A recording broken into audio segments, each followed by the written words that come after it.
الحمد لله نحمده ونستعينه ونستغفره ونؤمن به ونتوكل عليه ونعوذ بالله من شرور أنفسنا ومن سيئات أعمالنا من يهد الله فلا مضل له ومن يضلله فلا هادي له ونشهد أن لا إله إلا الله وحده لا شريك له ونشهد أن سيدنا مولانا محمدا عبده ورسوله فأعوذ بالله من الشيطان الرجيم بسم الله الرحمن الرحيم والتين والزيتون وطور سينين وهذا البلد الأمين لقد خلقنا الإنسان في أحسن تقويم ثم رددناه أسفل سافلين إلا الذين آمنوا وعملوا الصالحات فلهم أجر غير ممنون فما يكذبك بعد بالدين أليس الله بأحكم الحاكمين صدق الله مولانا العظيم وصدق رسوله النبي الكريم قال النبي صلى الله عليه وسلم الجنة تحت أقدام الأمهات أو كما قال عليه الصلاة والتسليم اللهم صل على محمد النبي الأمي وعلى آله وبارك وسلم اللهم صل على محمد وعلى آل محمد كما صليت على إبراهيم وعلى آل إبراهيم إنك حميد مجيد اللهم بارك على محمد وعلى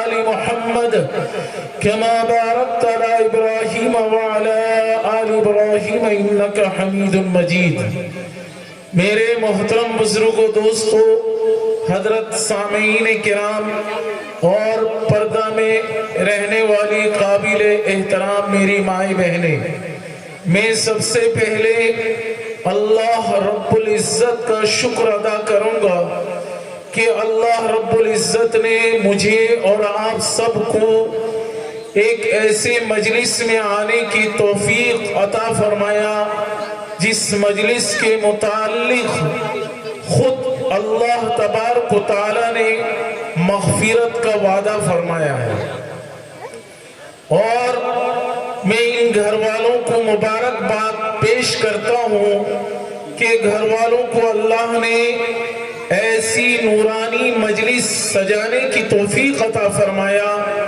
جس مجلس کے متعلق جناب محمد الرسول اللہ صلی اللہ علیہ وسلم نے فرمایا کہ ایسی مجلس میں شرکت کرنے والے، ایسے مجلس سے کان لگا کر سننے والے جو ہماری مائیں بہنیں ہیں جو گھر میں سنتی ہیں، اللہ رب العزت اس سننے کی وجہ سے ان کی مغفرت فرما دیتے ہیں۔ تو میرے بھائیوں بزرگوں دوستو، یہ مجلس کی قدر و منزلت و مقام اتنا بالا و عرفہ ہے کہ اس کا خیال اور گمان کرنا ہمارے ذہن سے پرے ہے، لیکن اللہ کا کرم ہوا، اللہ کا احسان ہوا کہ اللہ تبارک و تعالی نے اس صاحب خانہ والوں کو ایسے مجلس سجانے کی توفیق عطا فرمایا۔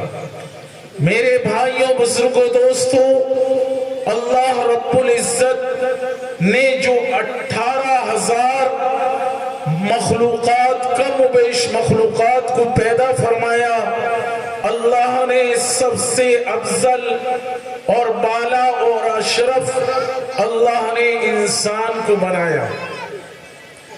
اللہ نے انسان کے مراتب اور مقام کو اتنا اونچا رکھا ہے کہ اس دنیا کے اندر انسان سے زیادہ بلند و عرفہ کوئی مخلوق کو اللہ نے یہ مقام، ایک شرف اللہ نے نہیں دیا ہے۔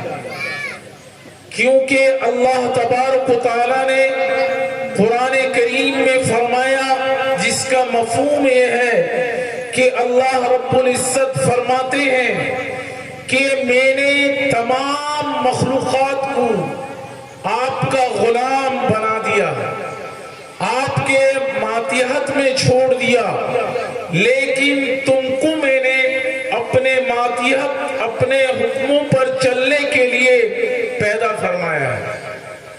یعنی جتنے بھی مخلوق ہیں اس دنیا کے اندر، اللہ رب العزت نے ان تمام مخلوقات پر حاکمیت اور حکومت چلانے کے لیے انسان کو پیدا فرمایا، اور انسان کو اللہ تعالیٰ نے ان مخلوقات پر قابض، ان مخلوقات کو اپنے اختیار میں رکھنے کی طاقت اللہ نے انسان کے اندر دیا۔ لیکن انسانوں کو اللہ نے فرمایا کہ تم سب مل کر، یعنی تم جو ہو میرے حکم کی تعمیل کرو، میرے حکموں پر زندگی گزارو، میرے بتائے ہوئے راستے پر چلو، میرے نبی کے طریقے کو اختیار کر لو، پوری دنیا کے مخلوق آپ کے غلام بنا دیے جائیں گے۔ آپ کو معلوم ہے کہ حضرت عمر رضی اللہ تعالی عنہ جو خلیفۃ المسلمین، مسلمانوں کے امیر، مسلمانوں کے امیر المومنین بننے کے بعد جب ملک افریقہ کے جنگل کا سفر کیا تو جناب حضرت عمر فاروق رضی اللہ تعالی عنہ نے اعلان کیا اس جنگل کے اندر بسنے والے تمام درند اور چرند جتنے ہو، آج اس جنگل میں جناب محمد الرسول اللہ کے غلام، جناب محمد الرسول اللہ کے غلام اس جنگل میں آرام کریں گے، تم اس جنگل کو خالی کر دو۔ وہ اللہ نے حضرت عمر رضی اللہ تعالیٰ عنہ کے زبان مبارک سے نکلی ہوئی بات تمام جنگل میں رہنے والے جانور، مخلوق تک اس آواز پہنچتی ہے۔ روایت میں آتا ہے، کتابوں میں لکھا ہے کہ جنگل کے اندر جتنے درند اور چرند، جتنے بھی جانور تھے، اپنا سر نیچے کر کے جنگل خالی کر دیتے ہیں۔ تو میرے بھائیوں، بزرگوں، دوستوں، یہ مرتبہ، یہ مقام اللہ تعالیٰ اس انسان کو عطا فرماتے ہیں جو انسان اپنے آپ کو اللہ کا سپرد کر دے، اللہ کے حکم پر، جناب محمد الرسول اللہ کے حکم پر زندگی گزارے گا تو ساری دنیا اس کے غلام ہو جائے۔ میرے بھائیوں، بزرگوں، دوستوں، آپ حضرات کو معلوم ہوگا میرے اور آپ کے آقا جناب محمد الرسول اللہ صلی اللہ علیہ وسلم کے پیدائش کے بعد جب آپ کی امی یعنی دودھ شریک ماں، یعنی دودھ پلانے والی ماں جس کو دائی کہتے ہیں، حضرت حلیمہ سعدیہ رضی اللہ تعالی عنہا کے گھر تشریف لے جاتے ہیں۔ آپ اپنے ماں کے پاس پرورش پانے کے بعد جب آپ کے بھائی جن کا نام عبداللہ تھا، ان کے ساتھ آپ صلی اللہ علیہ وسلم کبھی بکریاں چرانے کے لیے یعنی زبردستی ساتھ چلے جایا کرتے تھے۔ ایک دن ایسا آیا کہ جناب محمد رسول اللہ بیمار تھے، آپ جنگل میں جا نہیں پائے، آپ اپنے بھائی کے ساتھ شریک نہ ہو سکے، تو اسی دن ایک شیر آتا ہے اور ایک بکری جو حضرت دائی حلیمہ رضی اللہ تعالی عنہا کا تھا اسے لے کر چلا جاتا ہے۔ اب واپس جب شام کو ان کے بھائی آتے ہیں، ان کے گھر والے اس کی اطلاع دیتے ہیں، رسول پاک صلی اللہ علیہ وسلم نے جب سنا تو آپ صلی اللہ علیہ وسلم اس جنگل کے ایک پہاڑ میں تشریف لے جاتے ہیں اور آواز لگاتے ہیں، بھیڑوں، اے بھیڑیوں کی جماعت، جس نے ہماری بکریاں لی ہیں وہ ہماری بکری واپس کر دیں۔ روایت کے اندر آتا ہے کہ جناب محمد رسول اللہ صلی اللہ علیہ وسلم کی جب یہ آواز یعنی بھیڑیوں کے کانوں میں پڑتا ہے تو ایک بھیڑیا اپنے اوپر یعنی اس بکری کو بیٹھا کر لے کر آتا ہے. اللہ کے نبی جناب محمد رسول اللہ کے خدمت میں پہنچتا ہے. اللہ کے نبی صلی اللہ علیہ وسلم نے فرمایا تمہارا مجال تمہارا جرت کیسا ہوا کہ ہمارے بکریوں کو لے جانے کا؟ تو کہتا ہے السلام علیکم یا رسول اللہ. اس وقت نبوت بھی نہیں ملا.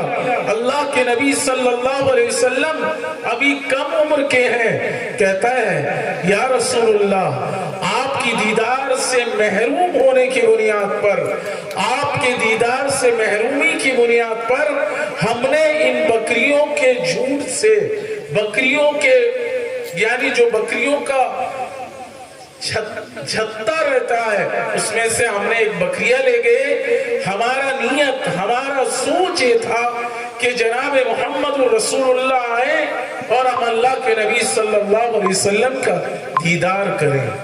تو میرے بھائی بزرگ دوستو ہم ایسے نبی کی امت ہیں.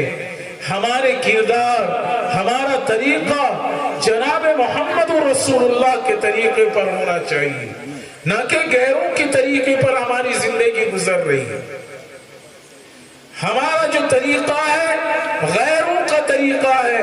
جناب محمد رسول اللہ کا طریقے کو جانتے ہوئے سمجھتے ہوئے ہم اکھڑ پن یعنی زبردستی نہیں مانیں گے.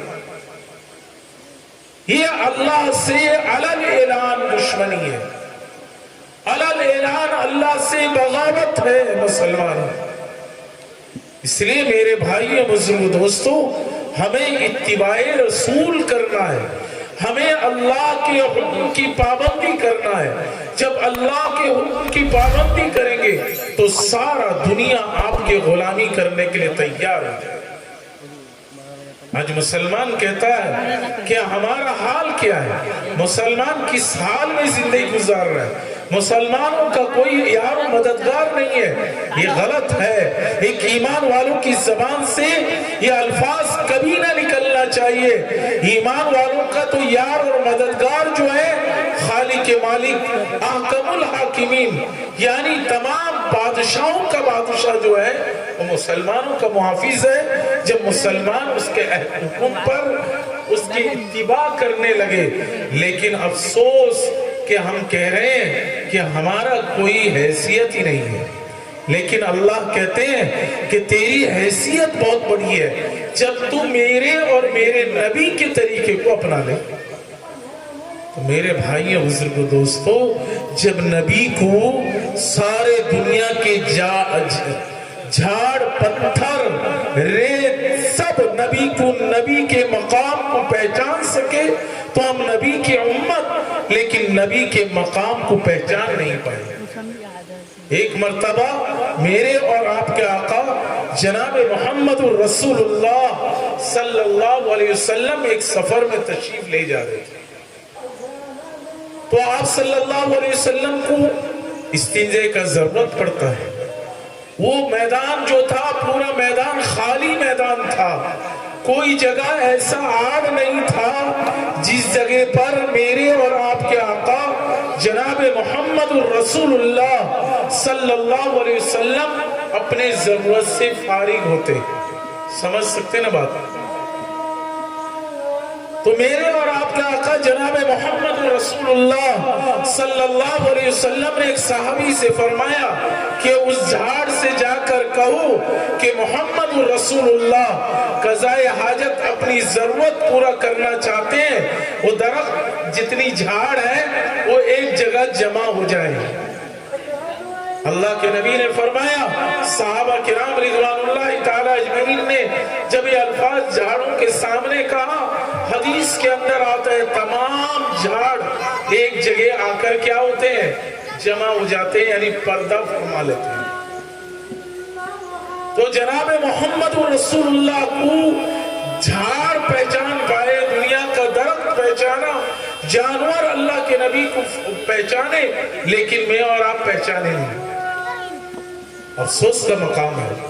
ایک مرتبہ میرے اور آپ کے آقا جناب محمد رسول اللہ کا ایک راستے سے گزر ہوا، تو راستے میں ایک یہودی سے ملاقات ہو جاتی ہے۔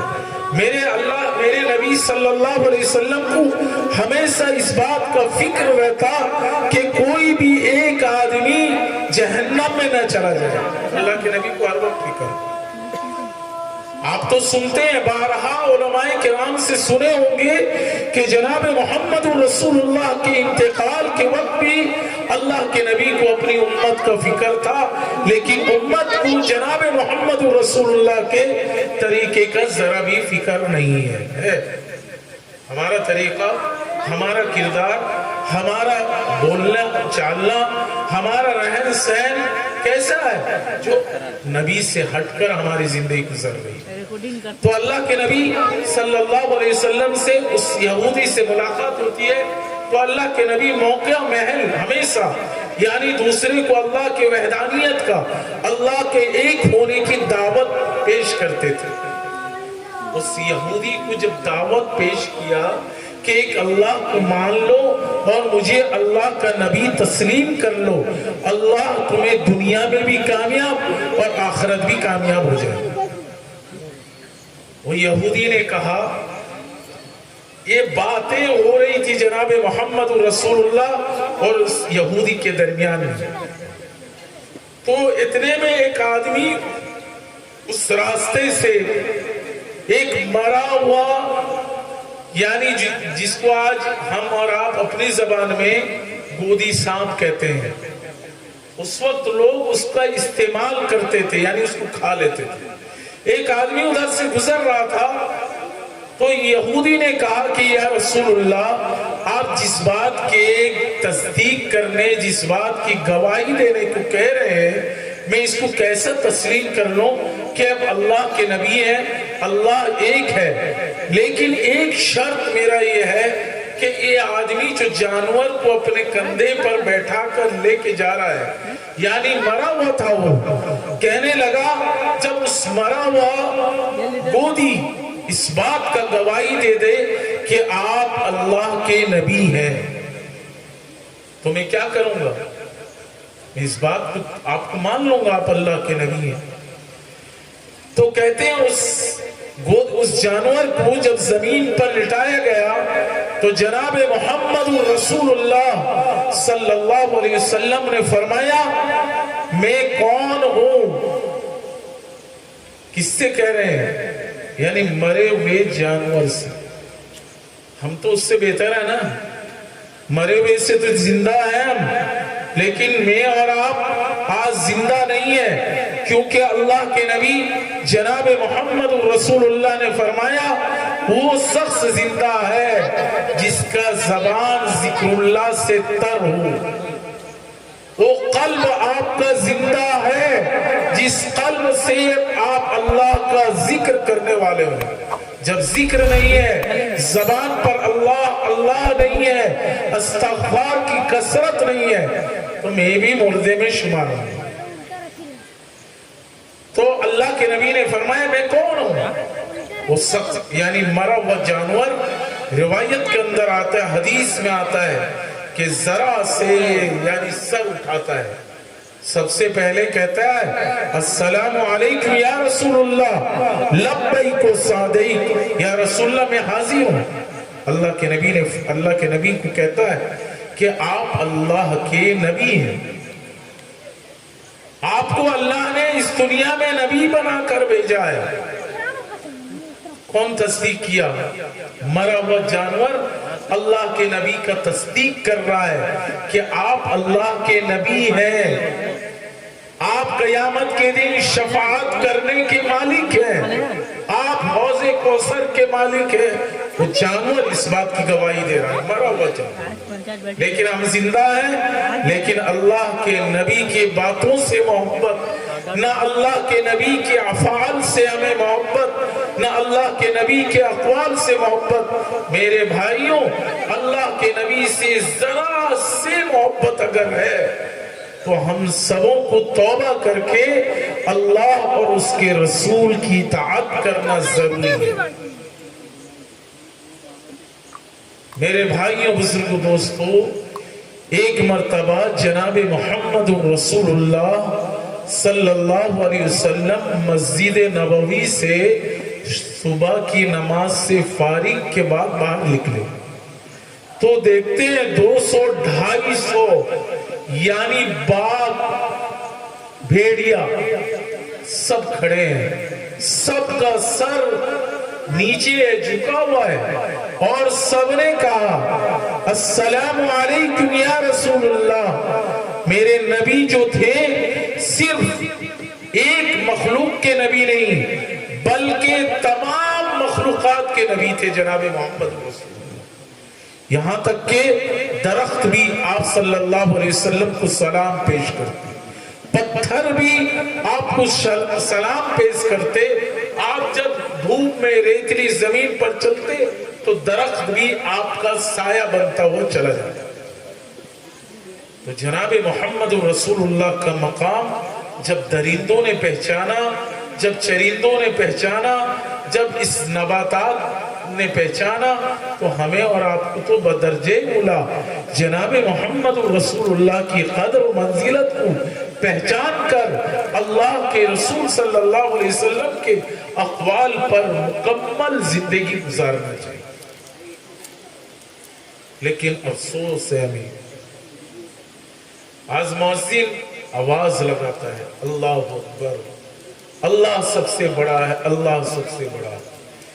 ایک کتاب میں نے کل دیکھا کہ اذان کی کلمات کو جو مکمل سنتا ہے، جب اذان ہو تو اس کو مکمل سنتا ہے تو 16 لاکھ نیکیاں اس کے نام اعمال کے اندر لکھ دیا جاتا ہے۔ اور اللہ کے دربار میں، اللہ کے خزانوں میں نیکی کا کوئی کمی ہے؟ جیسے آپ سنے ہوں گے کہ اللہ کے کلام اللہ شریف کے اندر اگر کوئی الف لام میم پڑھتا ہے تو 3 حرفوں میں 10 نیکی ہے، لیکن اس الف کے لکھنے میں الف لام فا ہے۔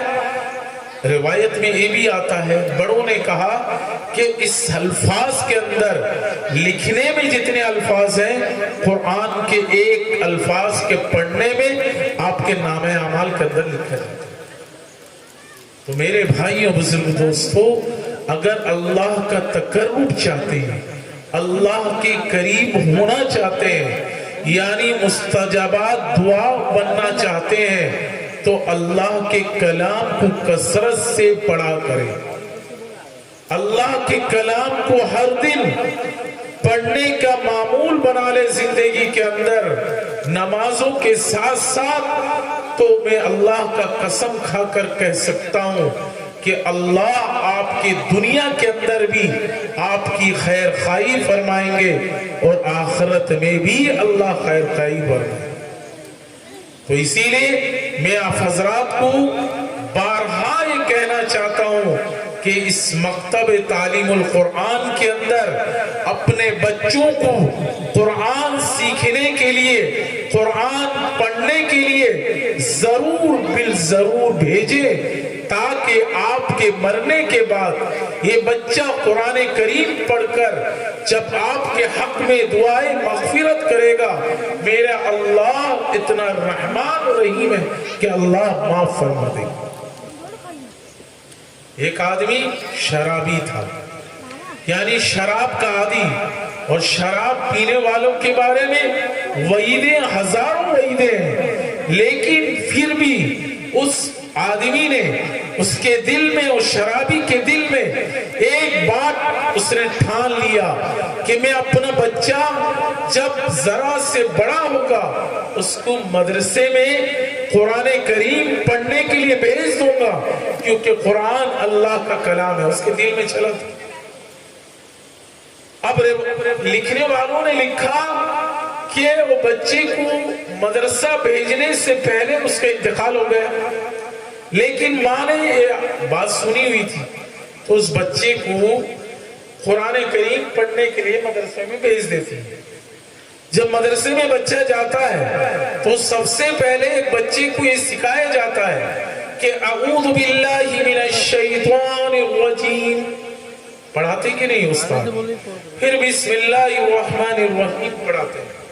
جب ایک بچہ اپنی تتلی زبان سے اللہ کا کلام پڑھتا ہے یعنی بسم اللہ الرحمن الرحیم پڑھتا ہے تو اللہ کے یعنی اللہ جب اس الفاظ کو سنتے ہیں اللہ فرشتوں کو حکم دیتے ہیں کہ اس کا لڑکے نے یہ پڑھا کہ اللہ بہت بڑا مہربان بہت زیادہ رحم کرنے والا ہے، اس کے والد کے قبر میں جو عذاب ہے اسے ختم کر دیا جائے.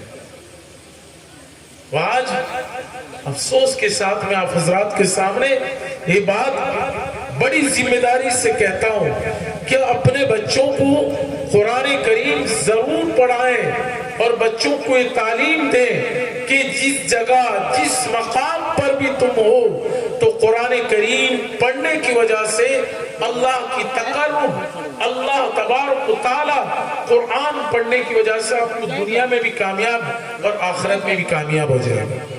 آپ کے سامنے ایک کارگزاری بتاتا ہوں. یعنی شاہین اکیڈمی ایک ہے جس کے اندر بچے یعنی نیٹ کا ایگزام کی تیاری کرتے ہیں جو ڈاکٹری پڑھنے کے لیے بڑے بڑے انجینئر بڑے بڑے پوسٹ میں جانے کے لیے. تو ایک شاہین اکیڈمی کے اندر ایک بچہ تھا، اس نے اس بار نیٹ کے ایگزام میں 592 یعنی 592 نمبر رکھا جو 720 نمبر ہوتا ہے نیٹ کا، جس میں سے اس نے 600 نمبر رکھا. جب ایک پروگرام ہوا، جب کچھ لوگ بڑے بڑے لوگ پروگرام کراتے ہیں، اس بچے سے پوچھا گیا تم اس مقام پر اس کو حاصل آپ نے کس طرح کیا، آپ کا اسٹڈی جو آپ مطالعہ کرتے تھے کس طرح مطالعہ کیا. کہنے لگا کہ میں 12 گھنٹہ یعنی کتاب پر مطالعہ کرتا تھا، ان میں سے 4 گھنٹہ قرآن کریم پڑھا کرتا تھا. 8 گھنٹہ دنیا کی کتاب، لیکن اس میں 4 گھنٹہ میں مسلسل یعنی قرآن کریم کا تلاوت کرتا. کیوں نہ اللہ نے قرآن کریم کے اندر فرمایا کہ آپ کے بلندی آپ کو اونچائی میں پہنچانے والی ذات جو ہے اللہ رب العزت کی ذات ہے کہ نہیں میرے؟ آپ دنیا کے جتنے بڑے عہدے پر قائم ہوں آپ کو مقام وہ درجہ کبھی نہیں مل سکتا. جب قرآن کریم کی تلاوت کریں گے تو اللہ تعالیٰ آپ کے مقام کو عرفہ و بالا فرما دے.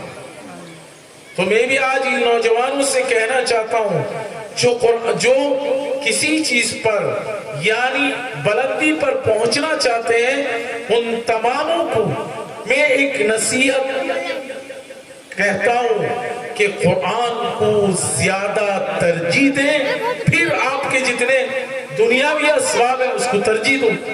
آپ جس بڑے مقام پر اونچے مقام پر پہنچنے کا ذریعہ اور سبب جو ہے قرآن کریم کی تعلیم ہے، قرآن کریم کی تلاوت ہے. قرآن کریم کو کثرت سے پڑھے تو جس کے لیے بنیادی جگہ جو ہے وہ مکتب ہے یا مدارس ہے، اس کے اندر اپنے بچوں کو قرآن کریم پڑھنے کے لیے بھیجا کریں. تو میرے بھائیوں بزرگوں دوستوں، اللہ کے دین میں جو کامیابی ہے دنیا کی کوئی کام میں کامیابی نہیں ہے. اللہ کی مدد اور نصرت جب اللہ کے دین پر آدمی محنت کرتا ہے، اس کے ساتھ ساتھ دنیاوی اسباب پر دنیاوی چیزوں پر محنت کرے تو اللہ تعالیٰ اس کو دین کے ساتھ ساتھ دنیا بھی عطا فرما دیتے ہیں. آدمی اگر خالص دنیا کو حاصل کرنا چاہے تو کبھی نہیں مل سکتا، مل تو جائے گا لیکن اس کے اندر سکون و اطمینان کبھی پیدا نہیں ہو سکتا. تو اللہ تبارک و تعالیٰ سے دعا کریں کہ اللہ تعالیٰ ان گھر والوں نے جن مقصد یعنی عقیقے کے مقصد سے یہ جلسے کے انعقاد کیا ہے، اللہ اس جلسے کو کرانے کو قبول فرمائے. ان گھر والوں کو دین پر چلنے کی اللہ توفیق عطا فرمائے. میرے بھائیوں بزرگوں دوستوں، دین کو مضبوطی سے پکڑ لو، دنیا میں بھی کامیاب، آخرت میں بھی کامیاب ہے۔ اللہ تعالیٰ سے دعا کریں کہ اللہ تعالیٰ مجھے کہنے سے زیادہ عمل کی توفیق عطا فرمائے، کیونکہ ہمارے بڑے مربی جناب حضرت حافظ و قاری بلال صاحب صدیقی دامت برکاتہم آ چکے ہیں، اور ہمارے شاعر اسلام یعنی پورے ہندوستان کے اندر اشعار پڑھ کر یہ جو دل سے پڑھتے ہیں اس کا اثر بھی ہوتا ہے۔ سیرت کلام پڑھتے ہیں، نظم، اور اس کے اندر جناب محمد رسول اللہ کی سیرت پڑھتے ہیں، بہت ہی زبردست پڑھتے ہیں۔ اسی لیے مجلس بڑا جم کر بیٹھے، کیونکہ اتنے بڑے شاعر جو پورے ہندوستان میں جاتے ہیں وہ آپ کی خدمت میں آگئے۔ ہماری بہت بڑی خوش نصیبی ہے، سعادت یہ ہے کہ حضرت آئے ہوئے ہیں۔ اللہ تعالیٰ سے دعا کرے کہ اللہ تعالیٰ عمل کی توفیق عطا فرمائے۔ وما علینا الا البلاغ۔